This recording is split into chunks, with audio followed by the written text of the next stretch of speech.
மிகவும் பிரியமான தெய்வ பிள்ளைகளே, பரலோகமன்னா நிகழ்ச்சியின் மூலம் உங்களை சந்திப்பதில் என் இருதயம் கர்த்தருக்குள் மிகுந்த மகிழ்ச்சி அடைகிறது. உங்கள் எல்லாரையும் இயேசு கிறிஸ்துவின் இன்ப இனி நாமத்தினாலும் கிராஸ் டிவி ஊழியங்கள் சார்பாக என் அன்பின் வாழ்த்துக்கள். இன்றைய பரலோகமன்னா எல்லாவற்றிற்கும் முக்கியம் ஞானம். ஞானமே எல்லாவற்றுக்கும் முக்கியம். என் அன்பு தெய்வ பிள்ளைகளே, இன்னைக்கு ஒரு காரியத்தை செய்வதற்கு ஞானம் வேணும். ஒரு பிரச்சனைகளை சால்வ் பண்ணுவதற்கு ஞானம் வேணும். ஒரு காரியத்தை பர்ஃபெக்டாக செய்து முடிப்பதற்கு ஞானம் வேணும். பேசுவதற்கு ஞானம் வேணும். ஒவ்வொரு காரியத்திலையும் ஞானமாய் செய்யணும்னா நம்ம லைஃப்பில் ஞானம் ரொம்ப முக்கியம். ஒரு வசனத்தை சொல்கிறேன், மனசுக்குள்ளே ஆழமாக பதிச்சு வச்சுக்கோங்க. 10:10 பிரசங்கி 10:10 இரும்பு ஆயுதம் மழுங்கலாயிருக்க ஒருவன் அதை தீட்டாமல் போனால் அதிக பலத்தை பிரயோகம் பண்ண வேண்டியதாகும். ஒரு காரியத்தை செவ்வையாய் செய்வதற்கு ஞானமே பிரதானம். இன்னைக்கு ஞானம்தான் பிரதானம். பிரியமானவர்களே, ஞானம் நமக்கு வேணும். நீங்கள் ஆண்டவரிடத்தில் கேட்க வேண்டிய ஒரு காரியம் என்ன தெரியுமா? ஞானம். ஆண்டவர்கிட்ட கேளுங்க. வேதம் என்ன சொல்லுது தெரியுமா?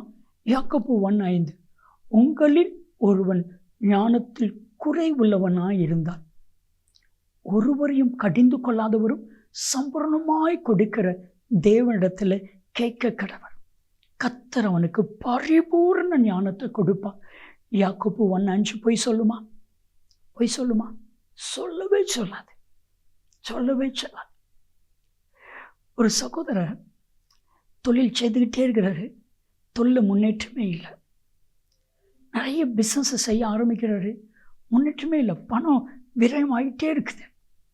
அப்போ தான் ஆண்டவரிடத்தில் போய் கேட்டார், ஆண்டவரை தொழிலை செய்வதற்குரிய ஞானத்தை எனக்கு தாங்கன்னு சொல்லிட்டு. அப்போ அவருடைய டோட்டல் அவர் லைஃபே மாறிடுச்சு. எங்கே பர்ச்சேஸ் பண்ணணும் ஞானத்தை கொடுத்தா, எப்படி அட்வர்டைஸ் பண்ணணும் ஞானத்தை கொடுத்தா, எப்படி சேல் பண்ணணும் ஞானத்தை கொடுத்தா, எப்படி மிச்சம் எடுக்கணும் ஞானத்தை கொடுத்தா, எப்படி பணத்தை கையாளணும் ஞானத்தை கொடுத்தா, ஒவ்வொரு பார்ட்டிட்டும் எப்படி பேசணும் ஞானத்தை கொடுத்தா, இழந்த எல்லாவற்றையும் திரும்ப கற்று கொடுத்தா. பேசுறதுக்கு ஞானம், செய்கிறதுக்கு ஞானம், யோசிக்கிறதுக்கு ஞானம். இன்னைக்கு ஒரு விசேஷித்த ஞானத்தை உங்களுக்கு கத்தர் கொடுக்க போகிறார். பாருங்க, ஒரு மனுஷனை குறித்து ராஜா கேள்விப்படுறாரு. இவனுக்குள்ள விசேஷித்த ஞானம் இருக்கு அப்படின்னு கேள்விப்படுறார். யார்? தானியேல். தானியேல் 5வது அதிகாரம் 14ஆம் வசனத்தை வாசித்து பாருங்க. தானியேலுக்குள் விசேஷித்த ஆவி இருந்தது என்று, தானியேலுக்குள் விசேஷித்த ஞானம் இருந்தது என்று ராஜா கேள்விப்படுகிறார். இன்னைக்கு உங்களுக்குள்ள விசேஷித்த ஞானம் இருக்குது அப்படின்னு இந்த உலகம் கேள்விப்படணும். ஞானமாக இருந்தால் பிழைச்சிக்கலாம். லூக்கா 2:52 இயேசுவானவர் ஞானத்தில் அதிகமாக விருத்தி அடைந்தால் ஞானத்தில் கத்த விருத்தி அடைய உதவிச்சு வச்சப்பிக்கலாமா? தகப்பன்னு எல்லா காரியத்திற்கும் ஞானமே முக்கியம். அப்படியே செய்த நாமத்தில் ஜெபிக்கிறோம் ஜீவனில் பிதாவே. ஆமென், ஆமென்.